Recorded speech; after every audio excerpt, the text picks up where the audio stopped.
వరుస breaking news చూస్తున్నాం. తెలంగాణ శాసన మండలిలో తీవ్ర గందరగోళం నెలకొంది. మండలిలో బీఆర్ఎస్ ఎమ్మెల్సీలు ఆందోళనకు దిగారు. మండలి సభ్యులపై అనుచిత వ్యాఖ్యలపై సీఎం రేవంత్ రెడ్డి క్షమాపణ చెప్పాలని డిమాండ్ చేశారు. కౌన్సిల్ పోడియం దగ్గర బీఆర్ఎస్ ఎమ్మెల్సీలు నిరసన చేపట్టారు. ఆందోళన నేపథ్యంలో మండలి చైర్మన్ సభను 10 నిమిషాల పాటు వాయిదా వేశారు.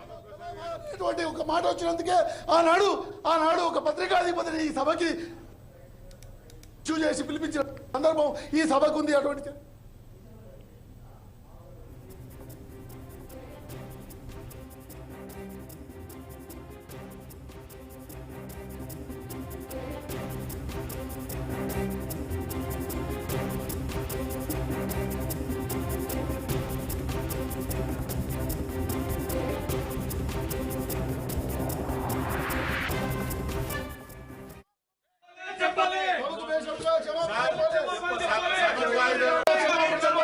సభను 10 నిమిషాలు వాయిదా వేయడమే.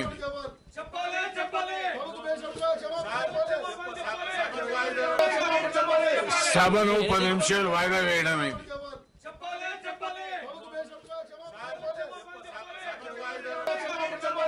సభను 10 నిమిషాలు వాయిదా వేయడమే.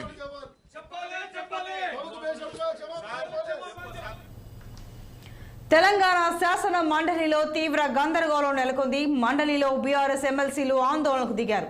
మండలి సభ్యులపై అనుచిత వ్యాఖ్యలపై సీఎం రేవంత్ రెడ్డి క్షమాపణ చెప్పాలని డిమాండ్ చేశారు. కౌన్సిల్ పోడియం దగ్గర బీఆర్ఎస్ ఎమ్మెల్సీలు నిరసన చేపట్టారు. ఆందోళన నేపథ్యంలో మండలి చైర్మన్ సభను 10 నిమిషాల పాటు వాయిదా వేశారు.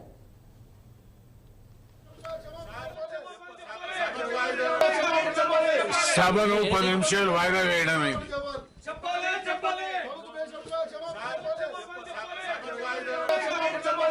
సభను 10 నిమిషాలు వాయిదా వేయడమే.